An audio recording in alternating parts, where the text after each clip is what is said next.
ఓం శాంతి 29/10/2025 మధురమైన పిల్లలు, మీరు ఒక్కొక్కరిని దేవతలుగా తయారు చేయాలి. మీరు అందరి కళ్యాణము చేసేవారు. మీ కర్తవ్యము పేదవారిని షావుకార్లుగా చేయడము. ప్రశ్న: తండ్రికి కల ఏ పేరు సాధారణమైనదైనా కాని కర్తవ్యం చాలా గొప్పది. జవాబు: బాబాను తోట యజమాని నావికుడు అనంటారు. ఈ పేరు ఎంత సాధారణమైనది, కాని మునిగిపోయే వారిని తీరానికి చేర్చడం ఇది ఎంత గొప్ప కర్తవ్యమో. ఏ విధంగా ఈదే ఈతగాడు ఇతరులకు చేతినందించి తీరానికి చేరుస్తాడో, అదేవిధంగా తండ్రి చెయ్యి లభించడంతో మీరు స్వర్గవాసులుగా అవుతారు. ఇప్పుడు మీరు కూడా మాస్టర్ నావికులు. మీరు ప్రతి ఒక్కరి నావను తీరానికి చేర్చే మార్గాన్ని తెలియజేస్తారు. ఓం శాంతి. స్మృతిలోనైతే పిల్లలు కూర్చునే ఉంటారు. స్వయాన్ని ఆత్మగా భావించాలి. దేహం కూడా ఉంది. దేహం లేకుండా కూర్చున్నారని కాదు. కాని తండ్రి అంటున్నారు, దేహాభిమానాన్ని వదిలి దేహీ అభిమానులుగా అయి కూర్చోండి. దేహీ అభిమానము శుద్ధమైనది, దేహాభిమానము అశుద్ధమైనది. దేహీ అభిమానులుగా అవ్వడంతోనే మనం శుద్ధంగా పవిత్రంగా అవుతున్నామని మీకు తెలుసు. దేహాభిమానులుగా అవ్వడంతో అశుద్ధంగా అపవిత్రంగా అయిపోయాము. ఓ పతిత పావన రండి అని పిలుస్తారు కూడా. పావన ప్రపంచం ఉండేది, ఇప్పుడది పతితంగా ఉంది. మళ్లీ పావన ప్రపంచం తప్పకుండా వస్తుంది. సృష్టి చక్రం తిరుగుతుంది. ఎవరైతే ఈ సృష్టి చక్రం గురించి తెలుసుకుంటారో వారిని స్వదర్శన్ చక్రధారులనంటారు. మీలోని ప్రతి ఒక్కరూ స్వదర్శన్ చక్రధారులు. స్వయం ఆత్మకు సృష్టి చక్రం యొక్క జ్ఞానం లభించింది. జ్ఞానాన్ని ఎవరిచ్చారు? తప్పకుండా వారు కూడా స్వదర్శన్ చక్రధారే అయి ఉంటారు. తండ్రి తప్ప ఇతర మనుషులెవ్వరూ నేర్పించలేరు. తండ్రి అయిన పరమ ఆత్మే పిల్లలకు నేర్పిస్తారు. వారంటారు, పిల్లలు, మీరు దేహీ అభిమానులుగా అవ్వండి. సత్యుగంలో ఈ జ్ఞానాన్ని లేక శిక్షణను ఇవ్వాల్సిన అవసరం ఉండదు. అలాగని అక్కడ భక్తి కూడా ఉండదు. జ్ఞానంతో వారసత్వం లభిస్తుంది. ఈ విధంగా మీరు శ్రేష్టంగా అవుతారు అని తండ్రి శ్రీమతాన్ని ఇస్తారు. మీరు శ్మశానవాసులుగా ఉండేవారని ఇప్పుడు తండ్రి శ్రేష్టమైన దేవతలుగా తయారు చేస్తున్నారని మీకు తెలుసు. ఈ పాత ప్రపంచం శ్మశానంగా అవ్వనున్నది. మృత్యులోకాన్ని శ్మశానమనే అంటారు. పరిస్థానని కొత్త ప్రపంచాన్నంటారు. డ్రామా రహస్యాన్ని తండ్రి అర్థం చేయిస్తున్నారు. ఈ మొత్తం సృష్టిని అడవి అనంటారు. బాబా అర్థం చేయించారు, మొత్తం సృష్టిపై ఈ సమయంలో రావణరాజ్యం ఉంది. దసరాను కూడా జరుపుకుంటారు.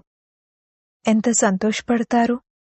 తండ్రి అంటున్నారు, పిల్లలందరినీ దుఃఖం నుండి విడిపించడానికి నేను కూడా రావణుడి పాత ప్రపంచంలోకి రావాల్సి ఉంటుంది.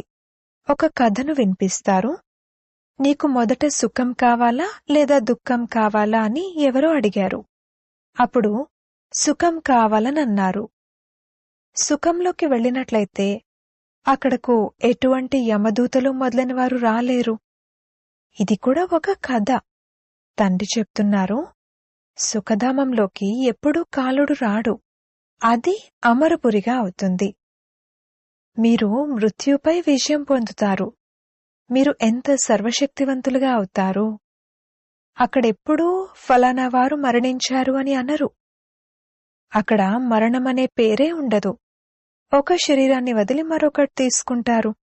సర్పం కూడా కుబుసాన్ని మారుస్తుంది కదా. మీరు కూడా పాత చర్మాన్ని వదిలి కొత్త చర్మంలోకి అనగా కొత్త శరీరంలోకి వస్తారు. అక్కడ పంచతత్వాలు కూడా సతోప్రధానంగా అవుతాయి. అన్ని వస్తువులు సతోప్రధానంగా అయిపోతాయి. ప్రతి వస్తువు, ఫలాలు మొదలైనవి ది బెస్ట్గా ఉంటాయి. సత్యుగాన్ని స్వర్గమని అంటారు. అక్కడ చాలా ధనవంతులుగా ఉండేవారు. వారున్నంత సుఖంగా విశ్వానికి యజమానులుగా ఎవ్వరూ ఉండలేరు. మనమే అలా ఉండేవారమని ఇప్పుడు మీకు తెలుసు. కావున ఎంత సంతోషముండాలి. ఒక్కొక్కరిని దేవతలుగా తయారు చేయాలి. అనేకుల కళ్యాణం చేయాలి. మీరు చాలా షావుకారులుగా అవుతారు. వారంతా పేదవారు. ఎంతవరకైతే మీ చేతికి వారి చేతిని అందించరో అంతవరకు వారు స్వర్గవాసులుగా అవ్వలేరు. తండ్రి చెయ్యి అయితే అందరికీ లభించదు. తండ్రి చెయ్యి మీకు లభిస్తుంది. మీ చెయ్యి ఇతరులకు లభిస్తుంది. ఆ తర్వాత వారి చేతులు మరికొంతమందికి లభిస్తాయి. ఏ విధంగా ఈత ఈదేవారు ఒక్కొక్కరిని తీరానికి చేరుస్తారో అలా మీరు కూడా మాస్టర్ నావికులు, అనేక మంది నావికులుగా అవుతున్నారు. మీ వ్యాపారమే ఇది. మనము ప్రతి ఒక్కరి నావను తీరానికి చేర్చే మార్గాన్ని తెలియచేయాలి. నావికుడి పిల్లలు నావికులుగా అవ్వాలి. పేరు ఎంత సాధారణంగా ఉంది. తోట యజమాని, నావికుడు. ఇప్పుడు ప్రాక్టికల్గా మీరు చూస్తున్నారు. మీరు పరిస్థాన్ను స్థాపన చేస్తున్నారు. మీ స్మృతి చిహ్నము ఎదురుగా నిలబడి ఉంది. కింద రాజయోగ తపస్య, పైన రాజ్యం కనిపిస్తుంది. దిల్వాడా అన్న పేరు కూడా చాలా బాగుంది. తండ్రి అందరి హృదయాలను గెలుచుకుంటారు. అందరికీ సద్గతినిస్తారు. హృదయాన్ని గెలుచుకునేవారెవరు ఇది ఎవ్వరికీ తెలియదు. బ్రహ్మాకు కూడా తండ్రి శివ్ బాబా. అందరి హృదయాలను గెలుచుకునేవారు అనంతమైన తండ్రే అవుతారు. వారు తత్వాలు మొదలైన వాటన్నిటి కళ్యాణము చేస్తారు. ఇది కూడా పిల్లలకు అర్థం చేయించటం జరిగింది. ఇతర ధర్మాల వారి శాస్త్రాలు మొదలైనవి నిలిచి ఉంటాయి. మీకు జ్ఞానమనేది సంగమయుగంలోనే లభిస్తుంది. వినాశనమైన తర్వాత ఇక ఏ శాస్త్రాలు ఉండవు.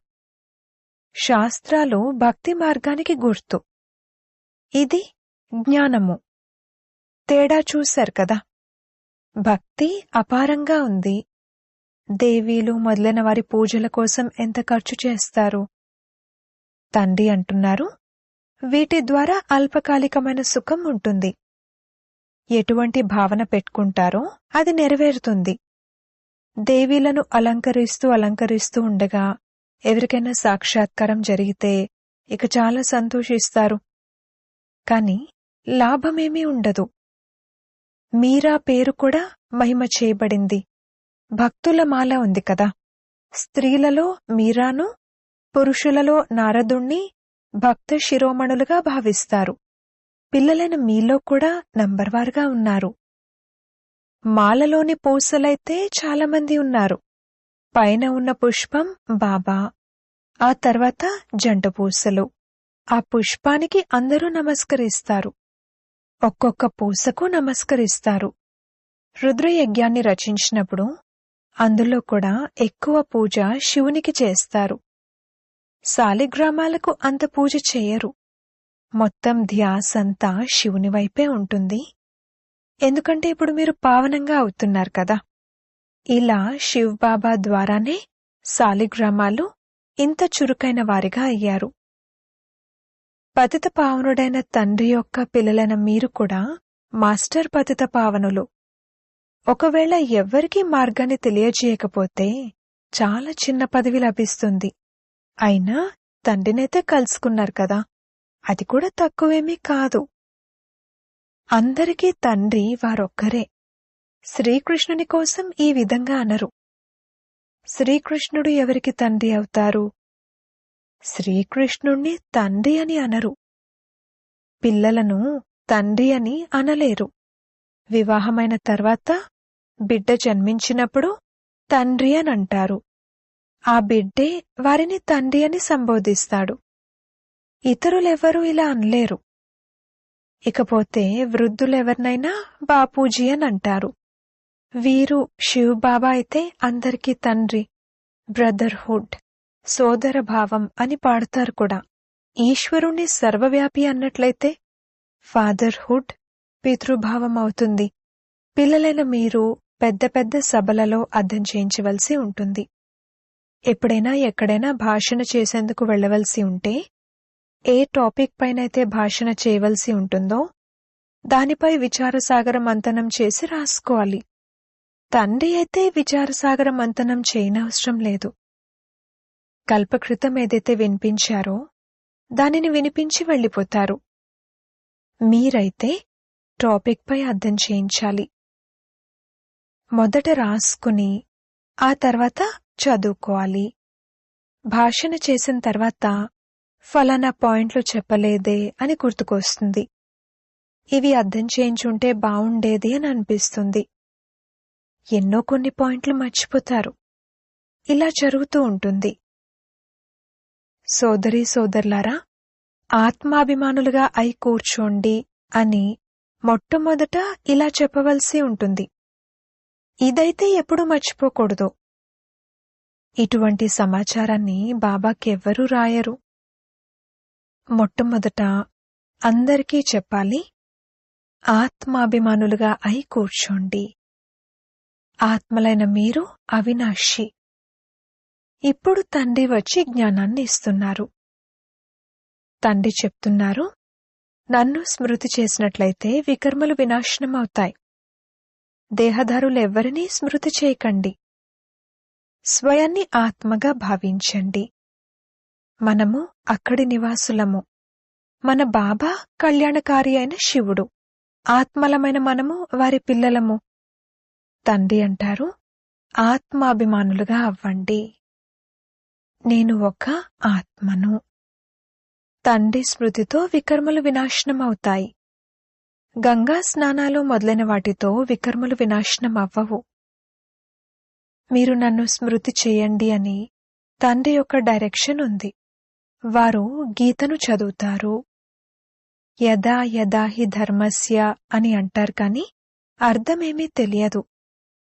బాబా సేవ కొరకు సలహాలు ఇస్తున్నారు. స్వయాన్ని ఆత్మగా భావిస్తూ శివబాబాను స్మృతి చేయండి అని శివబాబా చెప్తున్నారు. వారు శ్రీకృష్ణుడు చెప్పారని భావిస్తారు కాని మీరు శివబాబా పిల్లలైన మనకు వారిని స్మృతి చేయమని చెప్తున్నారని అంటారు. ఎంతగా నన్ను స్మృతి చేస్తారో అంతగా సతో ప్రధానంగా అయి ఉన్నత పదవిని పొందుతారు. లక్ష్యం ఉద్దేశం కూడా ఎదురుగా ఉంది. పురుషార్థంతో ఉన్నత పదవిని పొందాలి. అటువైపు వారు వారి వారి ధర్మాలలో ఉన్నత పదవిని పొందుతారు. మనము ఇతర ధర్మాల్లోకి వెళ్ళము. వారు రావడమే వెనక వస్తారు. వారికన్నా ముందు స్వర్గం ఉండేదని వారికి కూడా తెలుసు. భారత్ అన్నిటికన్నా ప్రాచీనమైనది. కాని అలా ఎప్పుడుండేది అది ఎవరికీ తెలియదు. వారిని భగవాన్ భగవతి అని కూడా అంటారు. కాని తండ్రి అంటారు, వారిని భగవాన్ భగవతి అని అనలేరు. భగవంతుణ్ణి నేనొక్కణ్ణి మాత్రమే. మనము బ్రాహ్మణులము. తండ్రినైతే బ్రాహ్మణుడు అని అనరు. వారు ఉన్నతోన్నతమైన భగవంతుడు. వారి శరీరానికి పేరు లేదు. మీ శరీరాలన్నిటికీ పేర్లుంటాయి. ఆత్మ అయితే ఆత్మే. వారు కూడా పరమ ఆత్మ. ఆ ఆత్మ పేరు శివ. వారు నిరాకారుడు. వారికి సూక్ష్మ శరీరం కాని స్థూల శరీరం కాని లేదు. అలాగని వారికి ఆకారం లేదని కాదు. ఎవరికైతే పేరుందో వారికి ఆకారం కూడా తప్పకుండా ఉంటుంది. నామరూపాల్లేని వస్తువేదీ ఉండదు. తండ్రైన పరమాత్మను నామరూపాలకు అతీతమైన వారని అనడం ఎంత పెద్ద అజ్ఞానము. తండ్రి కూడా నామరూపాలకు అతీతమైన వారైతే, పిల్లలు కూడా నామరూపాలకు అతీతమైన వారైతే ఇక సృష్టే ఉండదు. మీరిప్పుడు బాగా అర్థం చేయించచ్చు. గురువులు చివర్లో అర్థం చేసుకుంటారు. ప్రస్తుతం వారి రాజ్యముంది. మీరిప్పుడు డబల్ అహింసకులుగా అవుతారు. అహింస పరమో దేవీదేవతా ధర్మం డబల్ అహింసాయుత ధర్మంగా గాయనం చేయబడింది. ఎవరిపైనైనా చేయి చేసుకోవడం, దుఃఖమునివ్వడం ఇది కూడా హింస అయినట్లు. మనస వాచ కర్మణ ఎవ్వరికీ దుఃఖమునివ్వకూడదు అని తండ్రి ప్రతిరోజూ అర్థం చేయిస్తారు. మనసులో దుఃఖం తప్పకుండా వస్తుంది. సత్యుగంలో మనసులో కూడా రాదు. ఇక్కడైతే మనసా వాచా కర్మణ వస్తుంది. ఈ పదాలను మీరక్కడ వినను కూడా వినరు. అలాగే అక్కడ సత్సంగాలు మొదలైనవేవీ ఉండవు. సత్యమైన వారిగా తయారయ్యేందుకని సత్యమైన వారి ద్వారా సత్సంగం జరుగుతుంది. సత్యమైన వారు ఒక్క తండ్రి మాత్రమే. తండ్రి కూర్చుని నరుని నుండి నారాయణునిగా తయారయ్యే కథను వినిపిస్తున్నారు. దీని ద్వారా మీరు నారాయణునిగా అవుతారు. ఆ తర్వాత భక్తి మార్గంలో సత్యనారాయణుని కథను చాలా ప్రేమగా వింటారు. మీ స్మృతి చిహ్నమైన దిల్వాడా మందిరం ఎంత బాగుందో చూడండి. తప్పకుండా సంగమయుగంలో వారు హృదయాన్ని గెలుచుకుని ఉంటారు. ఆదిదేవ్, ఆదిదేవి మరియు పిల్లలు కూర్చుని ఉన్నారు. ఇది యథార్థమైన స్మృతి చిహ్నము. దాని చరిత్ర భౌగోళికాల గురించి మీకు తప్పింకెవ్వరికీ తెలియదు. అది మీ స్మృతి చిహ్నమే. ఇది కూడా అద్భుతము. లక్ష్మీనారాయణల మందిరంలోకి వెళ్ళినప్పుడు మేమిలా తయారవుతున్నామని మీరంటారు. క్రైస్ట్ కూడా ఇక్కడే ఉన్నారు. క్రైస్ట్ బికారి రూపంలో ఉన్నారని చాలామంది అంటూ ఉంటారు. తమో ప్రధానంగా ఉన్నారంటే మరి బికారి అన్నట్లే కదా. పునర్జన్మలనైతే తప్పకుండా తీసుకుంటారు కదా. శ్రీకృష్ణుడు రాకుమారునిగా ఉండేవారు. ఇప్పుడు బికారిగా ఉన్నారు. తెల్లనివారు మరియు నల్లనివారు. భారత్ ఒకప్పుడు ఎలా ఉండేది, ఇప్పుడు ఎలా ఉంది అనేది మీకు కూడా తెలుసు. తండ్రి ఉన్నదే పేదల పెన్నిది. మనుషులు ఈశ్వరార్థం దానపుణ్యాలను కూడా పేదవారికే చేస్తారు. చాలామందికి ధాన్యం లభించదు. మున్ముందు గొప్ప గొప్ప షావుకార్లకు కూడా ధాన్యం లభించకపోవడాన్ని మీరు చూస్తారు. ప్రతి ఊరిలోనూ షావుకార్లుంటారు కదా. వారిని దొంగలు దోచుకుంటారు. పదవులలో తేడా అయితే ఉంటుంది కదా. తండ్రి అంటున్నారు, పురుషార్థం ఎలా చెయ్యండంటే నంబర్ 1లోకి వెళ్ళాలి. టీచర్ పని సావధానపరచడం. పాస్ విత్ ఆనర్గా అవ్వాలి. ఇది అనంతమైన పాఠశాల. ఇది రాజ్యాన్ని స్థాపన చేసేందుకు రాజయోగం. అయినా కాని పాత ప్రపంచం వినాశనం అవ్వాలి. లేకపోతే రాజ్యం ఎక్కడ చేస్తారు? ఇది ఉన్నదే పతిత ధరణి. గంగను పతిత పావని అని మనుషులంటారు. తండ్రి అంటారు, ఈ సమయంలో పంచతత్వాలన్నీ తమో ప్రధానంగా పతితంగా ఉన్నాయి. మొత్తం మురికి చెత్త అంతా అందులోకి వెళ్లి కలుస్తుంది. చేపలు మొదలైనవి కూడా అందులో ఉంటాయి. నీరు కూడా ఒక ప్రపంచం వల్లే ఉంటుంది. నీటిలో ఎన్ని జీవులుంటాయి. పెద్ద పెద్ద సముద్రాల నుండి కూడా ఎంత ఆహారం లభిస్తుంది. కావున అది కూడా ఒక ఊరు వంటిదే కదా. ఒక ఊరును మరి పతిత పావని అని ఎలా అంటారు? తండ్రి అర్థం చేయిస్తున్నారు, మధురాతి మధురమైన పిల్లలు, పతిత పావనుడు ఒక్క తండ్రే. మీ ఆత్మ మరియు శరీరం పతితంగా అయిపోయాయి. ఇప్పుడు నన్ను స్మృతి చేసినట్లయితే పావనంగా అవుతారు. మీరు విశ్వానికి యజమానులుగా సుందరమైన వారిగా అవుతారు. అక్కడ ఇతర ఖండాలేవీ ఉండవు. భారత్దే ఆల్రౌండ్ పాత్ర. మీరంతా ఆల్రౌండర్లు. నాటకంలో పాత్రధారులు నంబర్వారుగా వస్తూ వెళ్తూ ఉంటారు. ఇది కూడా అటువంటిదే. బాబా అంటున్నారు, మిమ్మల్ని భగవంతుడు చదివిస్తున్నారని మీరు భావించండి.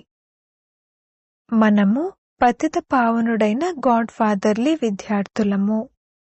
ఇందులో అంతా వచ్చేస్తుంది. వారు పతిత పావనుడు కూడా అయినట్లు, గురువు టీచర్ కూడా అయినట్లు, తండ్రి కూడా అయినట్లు. అది కూడా వారు నిరాకారుడు. ఇది నిరాకారి గాడ్ ఫాదర్లీ వరల్డ్ యూనివర్సిటీ. ఎంత మంచి పేరు! ఈశ్వరునికి ఎంత మహిమ చేస్తారు. వారు బిందువు అని విన్నప్పుడు ఆశ్చర్యం కలుగుతుంది. ఈశ్వరుని మహిమను ఇంతగా చేస్తారు, కాని వారు ఎలా ఉన్నారు? బిందువు.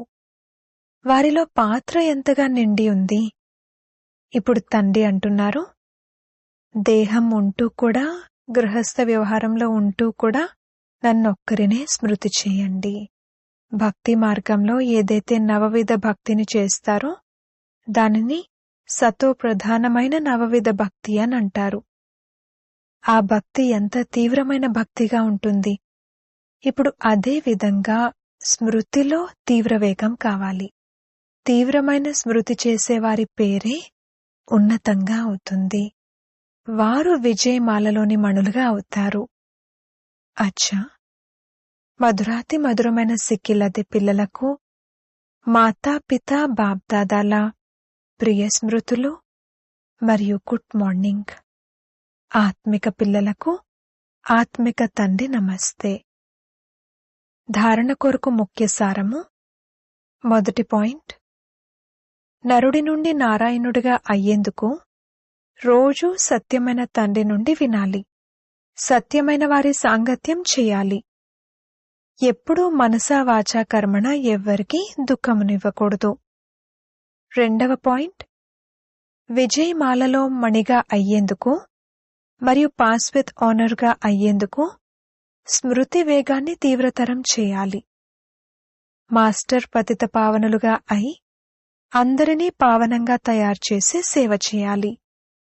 వరదానము, పరమాత్మ స్మృతి అనే ఒడిలో ఇమిడిపోయే సంగమయుగి శ్రేష్ఠ భాగ్యవాన్ ఆత్మా భవ. సంగమయుగం సత్యుగంలోని స్వర్గం కంటే శ్రేష్టమైనది. ఎందుకంటే బ్రాహ్మణుల ప్రపంచంలో అప్రాప్తి అనే వస్తువేదీ లేదు అన్నది ఇప్పటికైనమే. ఒక్క తండ్రి లభించారంటే అన్నీ లభించినట్లే. ఇప్పుడు పిల్లలైన మీరు ఒక్కోసారి అతీంద్రియ సుఖమనే ఊయలలో ఊగుతారు, ఒక్కోసారి సంతోషపు ఊయలలో, ఒక్కోసారి శాంతి, ఒక్కోసారి జ్ఞానం, ఒక్కోసారి ఆనందం మరియు ఒక్కోసారి పరమాత్మ ఒడి అనే ఊయలలో ఊగుతారు. పరమాత్మ ఒడి అంటే స్మృతి యొక్క లవలీన అవస్థ. ఈ ఒడి క్షణంలో అనేక జన్మల దుఃఖాన్ని, బాధను మరిపింపజేస్తుంది. కావున ఈ శ్రేష్ఠ సంస్కారాలను సదా స్మృతిలో ఉంచుకుని భాగ్యవాన్ ఆత్మలుగా అవ్వండి.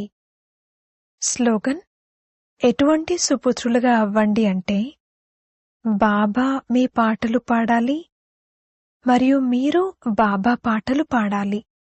అవ్యక్త సూచనలు, స్వయం కొరకు మరియు సర్వుల కొరకు మనసు ద్వారా యోగ శక్తులను ప్రయోగం చేయండి. ముందుగా స్వయంపై యోగ ప్రయోగం చేసి చూడండి. నెలకొకసారి లేక 15 రోజులకొకసారి ఏదో ఒక విశేష గుణాన్ని లేక ఏదో ఒక విశేష శక్తిని స్వయం కొరకు ప్రయోగించి చూడండి. ఎందుకంటే సంఘటనలో లేక సంబంధ సంపర్కంలో పరీక్షలైతే వస్తూనే ఉంటాయి. కనుక ముందుగా మీపై మీరు ప్రయోగించి చెక్ చేసుకోండి. ఏదైనా పరీక్ష వస్తే ఏ గుణాన్ని లేక ఏ శక్తిని ప్రయోగించినందువలన ఎంత సమయంలో సఫలత లభించింది. ఎప్పుడైతే స్వయం విషయంలో సఫలతను పొందుతారో అప్పుడు ఇతరుల కొరకు కూడా ప్రయోగం చేసే ఉల్లాస ఉత్సాహాలు స్వతహాగానే పెరుగుతూ ఉంటాయి. ఓం శాంతి.